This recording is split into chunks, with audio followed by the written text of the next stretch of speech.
Hello students, NEET question practice series में आप सभी का मोस्ट वेलकम। आज हम बात करने जा रहे हैं cell cycle and cell division के एम फेज के इम्पोर्टेंट क्वेश्चंस के बारे में। आइए शुरू करते हैं। और पहला क्वेश्चन है अब हमारी स्क्रीन पर, the attachment of spindle fibre to kinetochore of chromosome become evident in. इसने कहा जो काइनेटोकोर पर जो स्पिंडल फाइबर अटैच होते हैं उन्हें हम कहाँ देख सकते हैं। इसका कहने का मतलब है ये हमारे पास कोई क्रोमोसोम है, क्रोमोसोम की ये क्या होगी, आर्म्स, जिन्हें हम क्रोमेटिड्स बोलते हैं, इस क्रोमेटिड्स के बीच में होता है सेंट्रोमियर, और सेंट्रोमियर पर स्मॉल डिस्क शेप स्ट्रक्चर होती है जिन पर हमारे स्पिंडल फाइबर आकर अटैच होते हैं। स्पिंडल फाइबर आकर अटैच होते हैं, तो इसे हम कहाँ देख सकते हैं? आंसर है मेटाफेज।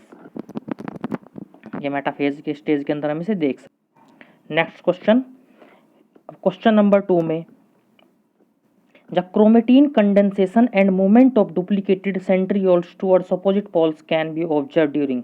इसने कहा जो हमारी क्रोमेटिन है उसका कंडेंसेशन किस फेज में स्टार्ट होता है, जो सेंट्रियोल अपोजिट पोल्स की ओर मूव करते हैं।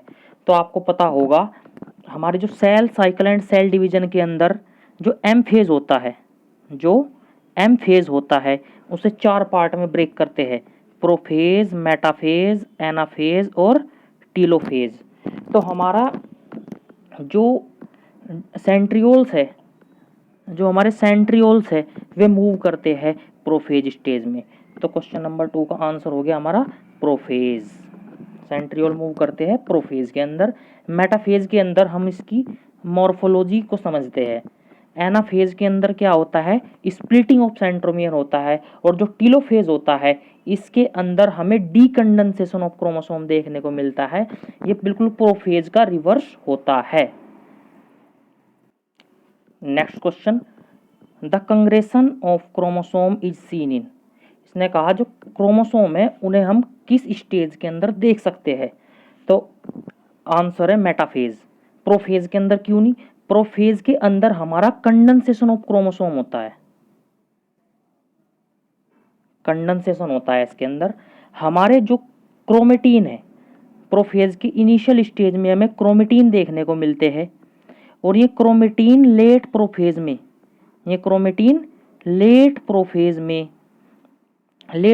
में हमें किस फॉर्म में देखने को मिलते हैं? क्रोमोसोम की फॉर्म में देखने को मिलते हैं। नेक्स्ट ऑप्शन है इसके अंदर, इसमें नेक्स्ट ऑप्शन है हमारा एनाफेज। एनाफेज के अंदर हमारी स्प्लिटिंग होती है, एनाफेज के हमारे अंदर स्प्लिटिंग होती है। और जो टीलोफेज है, टीलोफेज में हमारा डीकंडेंसेशन होता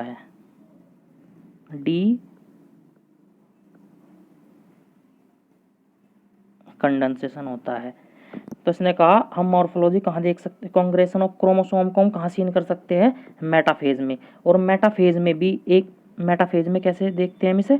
मेटाफेजिक प्लेट पर।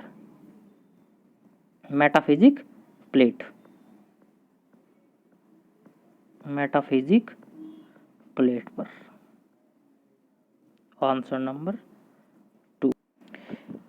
नेक्स्ट क्वेश्चन अब हमारी स्क्रीन पर, the initiation of assembly of mitotic spindle and the complete disintegration of nuclear envelope can be observe in respectively. इसने कहा जो initiation of assembly of mitotic spindle है वो किस फेज में होता है। हमारे जो माइटोटिक स्पिंडल है वो बनना शुरू होते हैं। और दूसरा है complete disintegration of nuclear envelope. जो न्यूक्लियर मेम्ब्रेन है वो कंप्लीटली डिसअपियर कहाँ होती है? तो न्यूक्लियर मेम्ब्रेन कंप्लीटली डिसअपियर होती है हमारी मेटाफेज के अंदर होती है।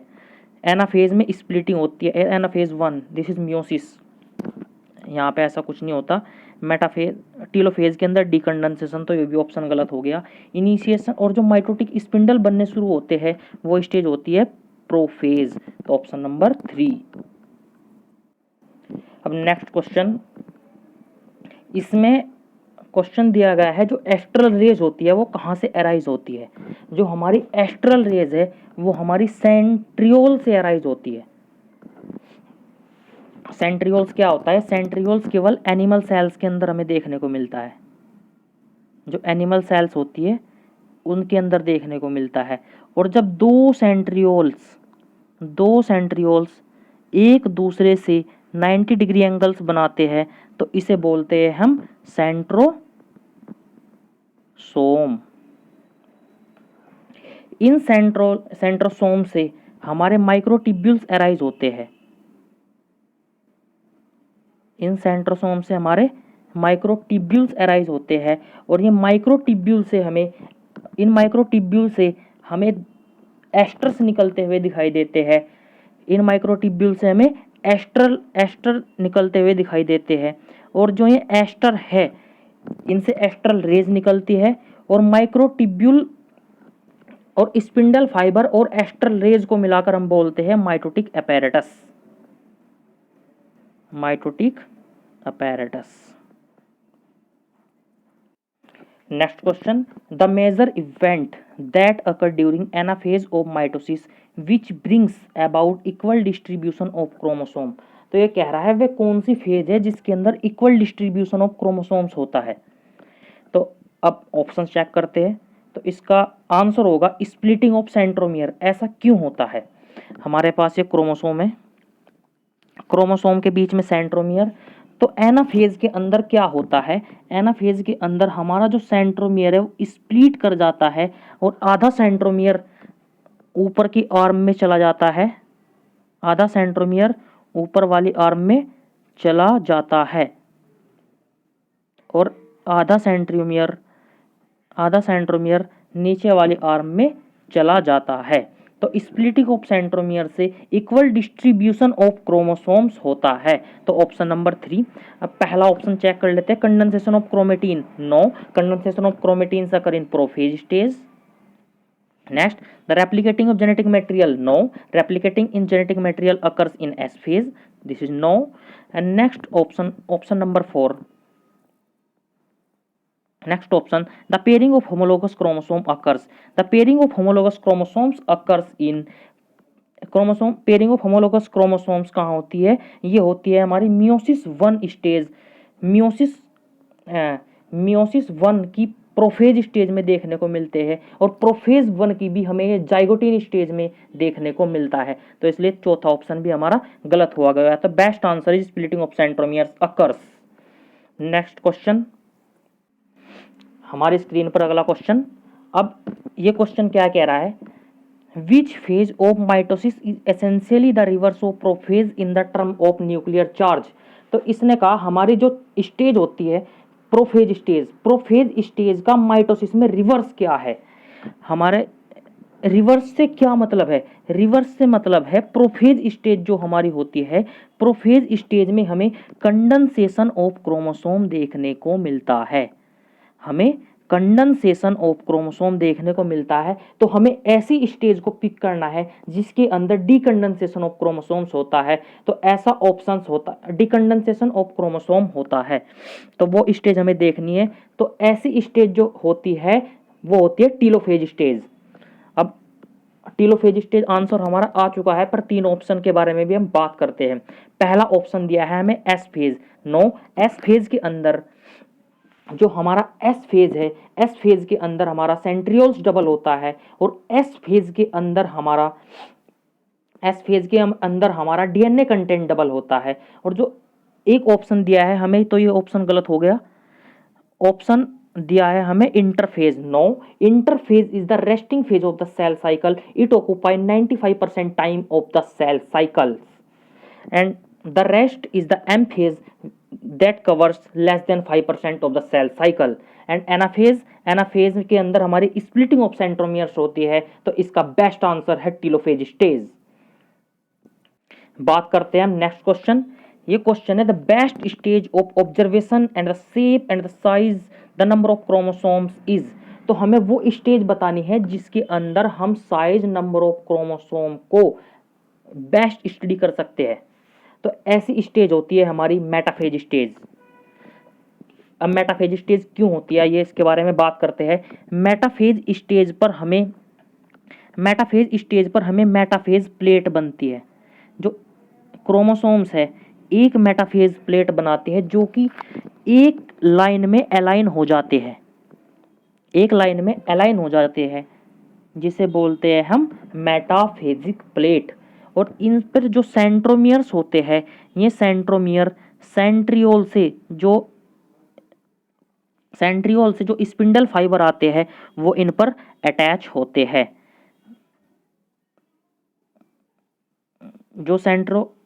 जो इन पर फाइबर आते हैं वो अटैच होते हैं। तो ये बेस्ट स्टेज है किसी भी क्रोमोसोम की नंबर, शेप एंड साइज के लिए। इंटरफेज इंटरफेज के अंदर हम क्रोमोसोम को, size, shape, number of chromosomes को ऑब्जर्व ही नहीं कर सकते। ऐसा क्यों? ऐसा इसलिए है, इंटरफेज स्टेज के अंदर हमें क्रोमोसोम देखने को नहीं मिलते हैं। यहाँ पर हमें क्रोमेटीन देखने को मिलता है। और क्रोमोसोम हमें पहली बार देखने को मिलते हैं लेट प्रोफेज के अंदर। प्रोफेज के अंदर हमें क्रोमोसोम बनना स्टार्ट होते हैं, केवल क्रोमोसोम का कंडेंसेशन स्टार्ट होता है। यहाँ पर हमें उन्हें अच्छे से स्टडी नहीं कर सकते। टीलोफेज के अंदर हम स्टडी नहीं कर सकते, क्योंकि टीलोफेज के अंदर तो हमारा डीकंडेंसेशन ऑफ क्रोमोसोम्स होता है। टीलोफेज के अंदर हमारा डीकंडेंसेशन ऑफ क्रोमोसोम होता है, दोबारा से क्रोमेटीन बन जाता है। तो इसके अंदर हम shape, size and number of chromosome को ऑब्जर्व नहीं कर सकते। The best option is metaphase stage, option number 2 is correct. Next question अब हमारी स्क्रीन पर क्वेश्चन है, during the cell division the spindle fibre attach to chromosome at a region called. इसने कहा सेल डिवीजन के दौरान जो स्पिंडल फाइबर अटैच होते हैं क्रोमोसोम पर, उस रीजन को हम क्या बोलते हैं। तो आपको मैंने क्वेश्चन नंबर स्टार्टिंग में जब मैं क्वेश्चन में ही बताया था, उसे बोलते हैं हम काइनेटोकोर। सेंट्रोमियर नहीं होगा। सेंट्रोमियर के ऊपर ये हमारा क्रोमोसोम है, क्रोमोसोम में सेंट्रोमियर है, बीच में सेंट्रोमियर पर एक डिस्क शेप स्ट्रक्चर होती है। इस डिस्क शेप स्ट्रक्चर पर ही हमारे स्पिंडल फाइबर आकर अटैच होते हैं।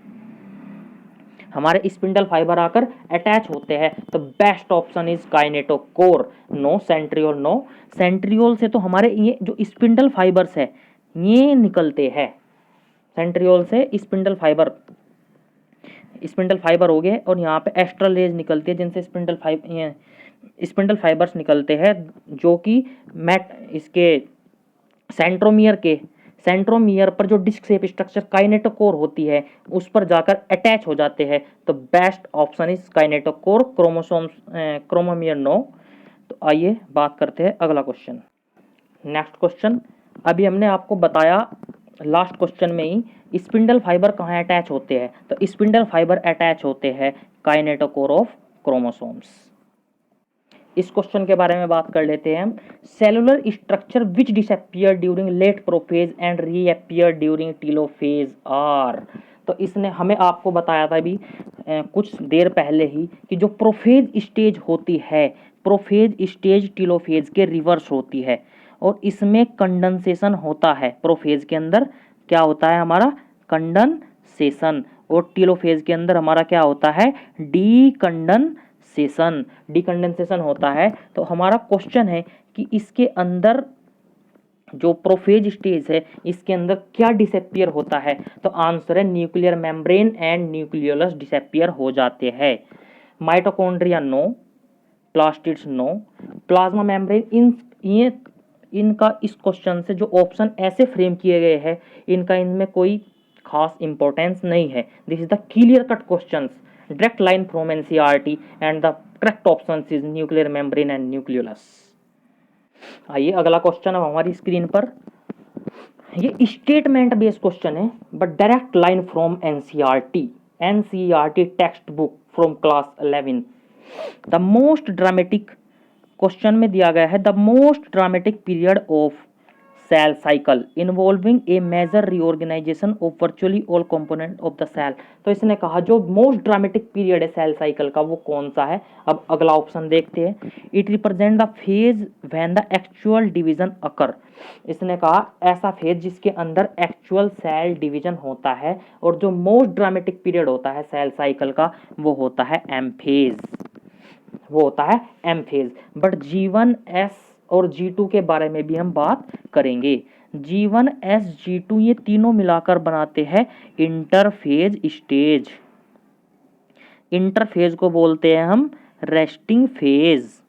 इंटरफेज को क्या बोलते हैं हम? Resting phase. और G1 क्या है? G1 के अंदर हमारे जो ऑर्गेनेल्स है most of the organelles double होते हैं। G2 के अंदर क्या होता है? G2 के अंदर हमें प्रोटीन का फॉर्मेशन देखने को मिलता है। प्रोटीन का नाम है ट्यूब्यूलिन। प्रोटीन का नाम है ट्यूब्यूलिन प्रोटीन। और एक ऑप्शन है एस फेज। एस फेज भी नहीं होगा। एस फेज के अंदर हमारा क्या होता है? एस फेज में हमारा सेंट्रियोल्स डबल होता है। तो इसका आंसर हो गया एम फेज। अगला क्वेश्चन हमारी स्क्रीन पर, the cell growth is a continuous process. This is the direct line from NCERT. जो सेल ग्रोथ है वो कंटिन्यूअस प्रोसेस है, किस टर्म में? तो आंसर है हमारा increase in cytoplasmic content, option number 3। But अलग जो तीन ऑप्शन दिए हैं उनके बारे में भी हम डिटेल से बात करते हैं। तो increase in DNA content, no, increase in DNA content occurs in the S phase of cell cycle. इसके बारे में हम कई बार बात कर चुके हैं आज ही। तो अब अगला है increase in protein content, no, increase in protein content continuous नहीं होता, स्पेसिफिक स्टेज में होता है। जैसे G1 फेज हो गया, G2 फेज हो गया। G2 फेज के अंदर तो हमारा जो ट्यूब्यूलिन प्रोटीन है वो बनता है।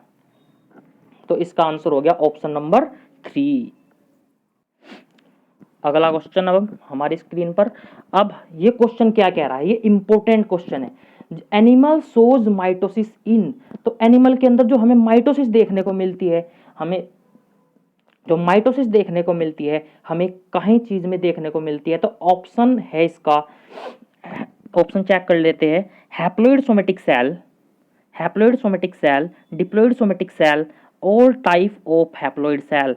नो, जो हमें एनिमल के अंदर जो हमें माइटोसिस देखने को मिलती है, ये एनसीईआरटी से, ये भी क्वेश्चन एनसीईआरटी से हमने जितने भी क्वेश्चन लिए हैं ऑलमोस्ट 100% सभी क्वेश्चन हमने एनसीईआरटी से लिए गए हैं। और इसमें जो ऑप्शन है इसका आंसर होगा डिप्लॉइड सोमेटिक सेल। अब जो हमारी माइटोसिस होती है, माइटोसिस से हमें स्टेबिलिटी मिलती है, माइटोसिस से हमें जेनेटिक स्टेबिलिटी मिलती है। माइटोसिस से हमें क्या होता है? जेनेटिक स्टेबिलिटी मिलती है। बट जो मियोसिस होता है उससे हमें क्या मिलती है? Genetic variability. क्योंकि इसमें क्या होता है? क्रॉसिंग ओवर होती है, क्रॉसिंग ओवर से हमें वेरिएबिलिटी देखने को मिलती है। तो इसका अब हमारा क्वेश्चन ये नहीं है, क्वेश्चन ये है कि माइटोसिस किस में होती है। तो आंसर है डिप्लॉइड सोमेटिक सेल। अब प्लांट के अंदर क्या होता है? प्लांट के अंदर डिप्लॉइड और हैप्लॉइड दोनों के अंदर होती है माइटोसिस। प्लांट के अंदर क्या होता है भाई, देख लेते हैं। प्लांट के अंदर क्या होता है? हैप्लॉइड में भी और डिप्लॉइड में भी।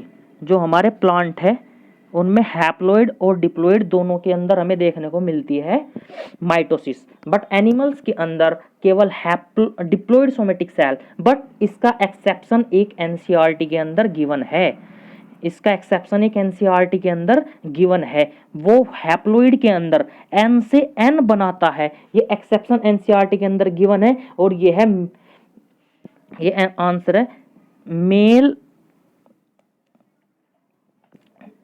मेल हॉनीबी। ये होता है, इसे बोलते हैं हम ड्रोन।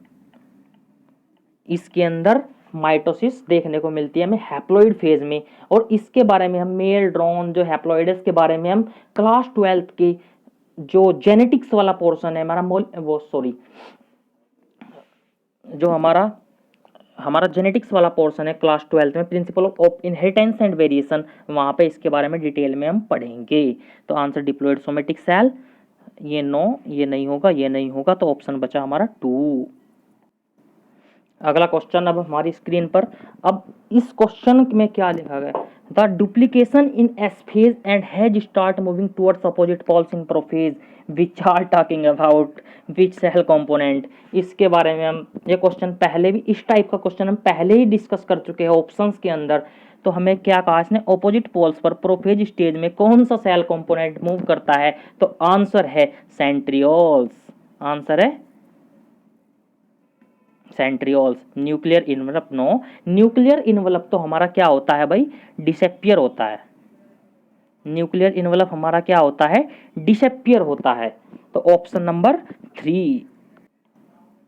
अब अगला क्वेश्चन है हमारा, एस्टर्स क्या नहीं है। हमने बताया था आपको, जो हमारा सेंट्रियोल्स होता है, हमारा सेंट्रियोल्स होता है, सेंट्रियोल्स जब दो हमें एक दूसरे के परपेंडिकुलर होते हैं तो उन्हें बोलते हैं हम सेंट्रो, ये क्या है हमारा सेंट्रियोल्स। सेंट्रियोल्स जब एक दूसरे से परपेंडिकुलर होते हैं तो उसे बोलते हैं हम सेंट्रोसोम।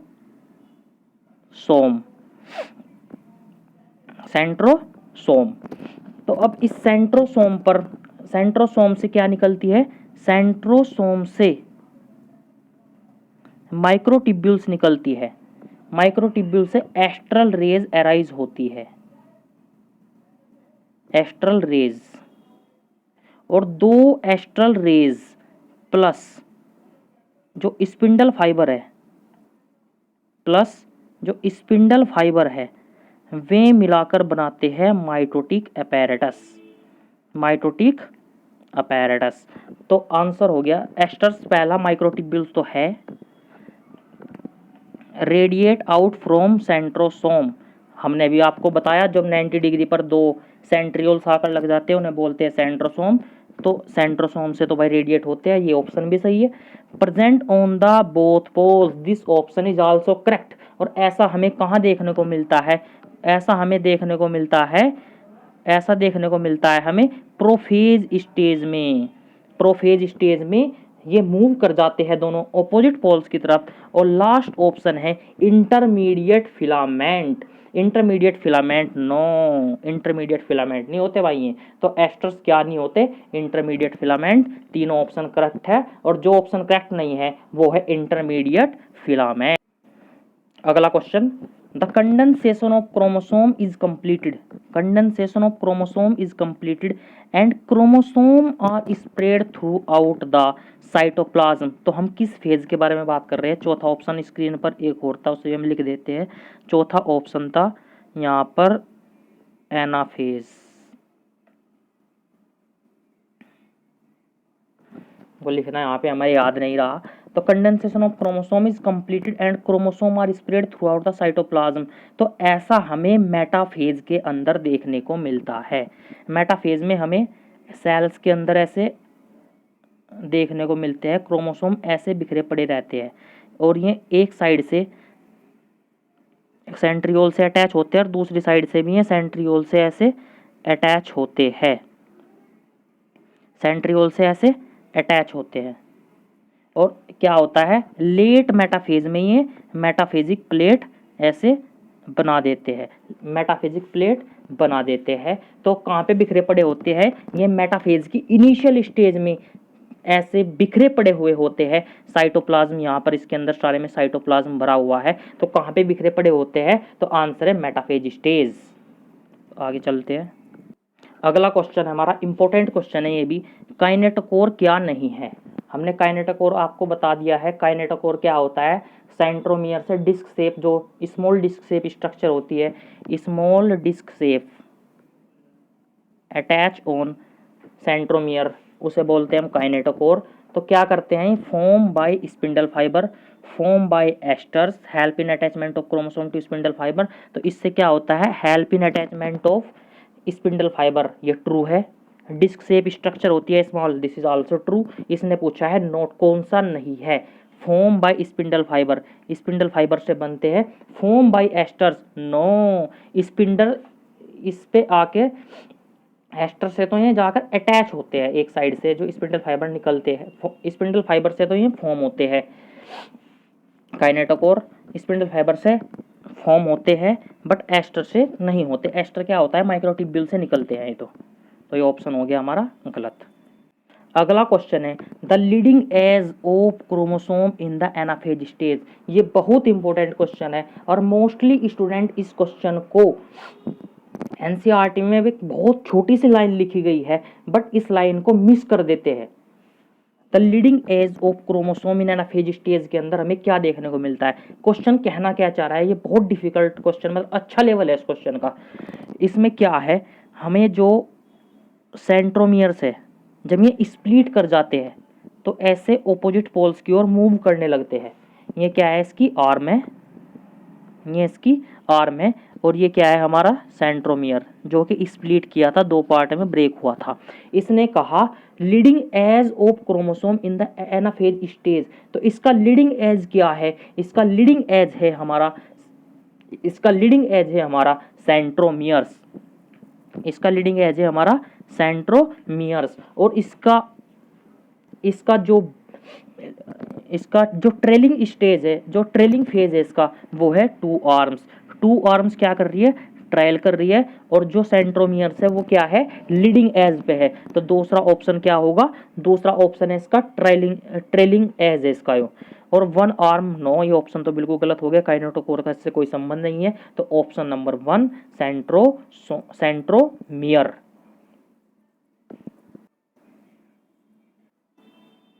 अब अगला क्वेश्चन है the plane of alignment of chromosome at metaphysic plate, नहीं सॉरी मैं तो आंसर ही बता दिया मैंने। The plane of alignment of chromosome at the metaphase is referred, जो मेटाफेज के अंदर प्लेन ऑफ अलाइनमेंट बनता है, इस क्वेश्चन को मैं कई बार डिस्कस कर चुका हूँ सेम अलग अलग क्वेश्चन की फॉर्म में।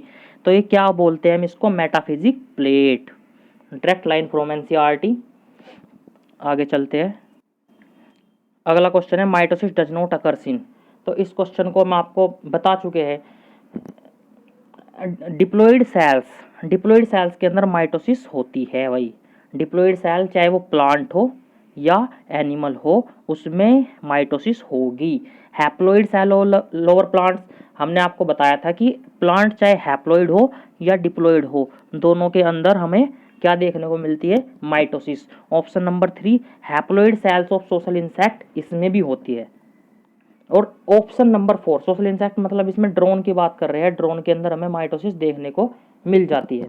अब option number 4 haploid cells of animals, no, haploid cells of animals no, animal के अंदर केवल डिप्लॉइड के अंदर हमें देखने को मिलती है माइटोसिस। तो ऑप्शन नंबर 4 इज इनकरेक्ट। तो हमारा सही ऑप्शन हो जाएगा ऑप्शन नंबर 4।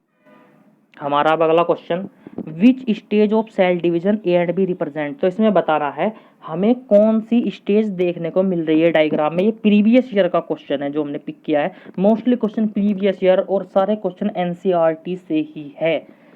इसमें क्या है, जो ए है वो क्या रिप्रेजेंट करता है, जो ए है वो हमें, आपको इसमें आर्म्स दिखाई दे रही होगी जो कि क्या हो रही है, ऑपोजिट पोल्स की ओर मूव कर रही है। तो इसका आंसर हो गया हमारा पहला ऑप्शन लेट प्रोफेज। और दूसरा क्या है, अभी हमारी न्यूक्लियर इन्वलप गायब होना स्टार्ट हुई है, सॉरी इसके अंदर क्या हुआ है हमारा प्रोफेज, ये लेट प्रोफेज का डायग्राम है, इसमें हमें क्रोमोसोम दिखना स्टार्ट हो गए हैं। तो आंसर होगा लेट प्रोफेज। पहला ऑप्शन देख लेते हैं, metaphase and telophase, no, metaphase के अंदर हमें मेटाफेजिक प्लेट का फॉर्मेशन देखने को मिलता है। और जो टीलोफेज और मेटाफेज है, टीलोफेज के अंदर क्या होता है, टीलोफेज में हमें कंडेंसेशन ऑफ क्रोमोसोम्स, टीलोफेज के अंदर हमें क्या होता है, टीलोफेज के अंदर हमें डीकंडेंसेशन ऑफ क्रोमोसोम देखने को मिलता है। अब इसमें आंसर एक दे रखा है anaphase, no, anaphase is 1। Anaphase के अंदर हमें पहले ऑप्शन में एनाफेज है और दूसरे में प्रोफेज है। Option number 2 is absolutely 100% incorrect. पहला दे रखा है टीलोफेज, टीलोफेज में तो हमारा डीकंडेंसेशन होता है। Rest 3 options are incorrect and the third option is the right answer. No move to the next question. अब हम बात करते हैं, मूव करते हैं हम अगले क्वेश्चन की ओर। ये एजर्सन रीजन का क्वेश्चन है और प्रीवियस ईयर का क्वेश्चन है, नीट 2022 में ही ये आया था। चलो इस क्वेश्चन को हम डिस्कस कर लेते हैं। हमें दो स्टेटमेंट दिए हुए हैं, पहला एजर्सन, दूसरा रीजन। और इसमें पहला जो एजर्सन दे रखा है हमें, the growth of multicellular organism is due to mitosis. तो हमने आपको बताया था जो ऑर्गेनिज्म होते हैं मल्टीसेलुलर ऑर्गेनिज्म, उसके अंदर माइटोसिस होती है। हमने आपको बताया था जो 2n होता है, डिप्लॉइड सेल होती है, उसके अंदर माइटोसिस देखने को मिलती है। बट इसका एक एक्सेप्शन एग्जिस्ट करता है, इसका एक एक्सेप्शन है ड्रोन। ड्रोन के अंदर हमें हैप्लॉइड के अंदर माइटोसिस देखने को मिलती है। और एजर्सन is true, एजर्सन is true. Next option, the mitosis is also, इसमें जो रीजन दे रखा है कि माइटोसिस क्या है, एक इक्वेशनल डिवीजन है, this is true. Mitosis equational division है, 2n से 2n का फॉर्मेशन होगा, n से n का फॉर्मेशन होगा, और इससे क्या होती है, जेनेटिक स्टेबिलिटी मिलती है, this is also true. Then reason and assertion is also true.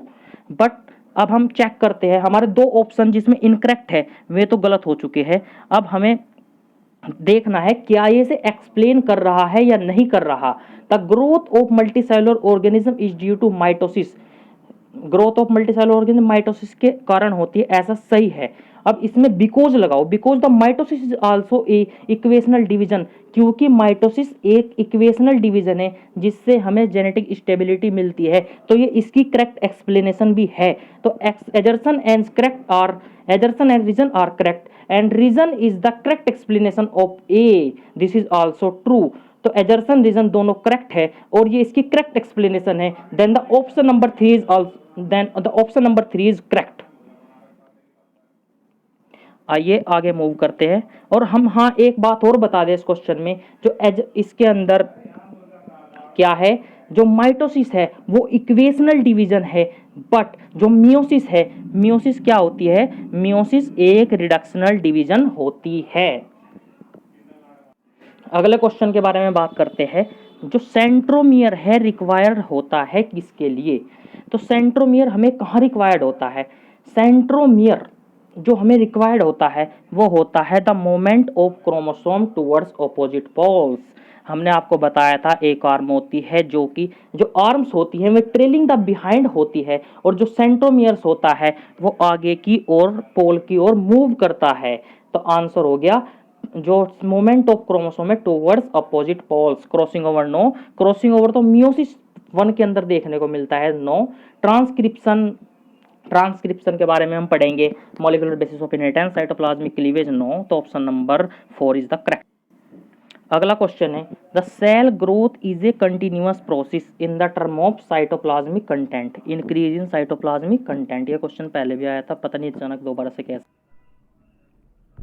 अगला क्वेश्चन है द मोशन ऑफ, और ये आज का लास्ट क्वेश्चन है, the moment of sister chromatids towards opposite poles of cell occur. जो सिस्टर क्रोमेटिड्स है जो में अपोजिट पोल्स की ओर मूव करती है, तो उसमें क्या चीज़ कम होती है, क्या चीज़ कम होती है, तो होती है shortening of microtubule attach to kinetochore. इसने क्या कहा, shortening of microtubule attach to metaphysic plate, no. Shortening of micro homologous chrome, इसका तो कोई मतलब ही नहीं है। Shortening of microtubule attach to centromere, no. ये भाई माइक्रोट्यूब्यूल से जो ये स्पिंडल फाइबर जो हमारे अटैच होते हैं वे तो काइनेटोकोर से होते हैं ना, तो सेंट्रोमियर से तो नहीं होते। तो option number 2 is the correct answer. ये आज का हमारा लास्ट क्वेश्चन था और हमने एनसीईआरटी की हर एक लाइन से क्वेश्चन को पिक किया है। आई होप आपको ये वीडियो अच्छी लगी होगी। अगर आपको ये वीडियो अच्छी लगी हो तो वीडियो को लाइक करें और चैनल को सब्सक्राइब करें। आपके सब्सक्राइब करने से हमारा जो मनोबल है वो बढ़ता है और आपके लिए हम ऐसे ही अच्छी अच्छी वीडियोस लाते रहेंगे। और हम आपको उम्मीद दिलाते हैं ये हम इस चैनल पर कंप्लीट सिलेबस की सभी ऐसे ही हर एक एनसीईआरटी की लाइन से क्वेश्चनों को आपके सामने लेकर आएंगे। और हम कंसेप्ट सीरीज का एक लेक्चर भी शुरू करेंगे, वो अलग से सीरीज होगी जो कि इस सीरीज से बिल्कुल डिफरेंट होगी। वहाँ हम आपको थ्योरी पढ़ाएंगे और यहाँ पर आपको हम उनसे रिलेटेड क्वेश्चंस को सोल्व कराएंगे। तो थैंक यू बच्चों, मिलते हैं अगले लेक्चर में। Thank you sir, thank you students, bye.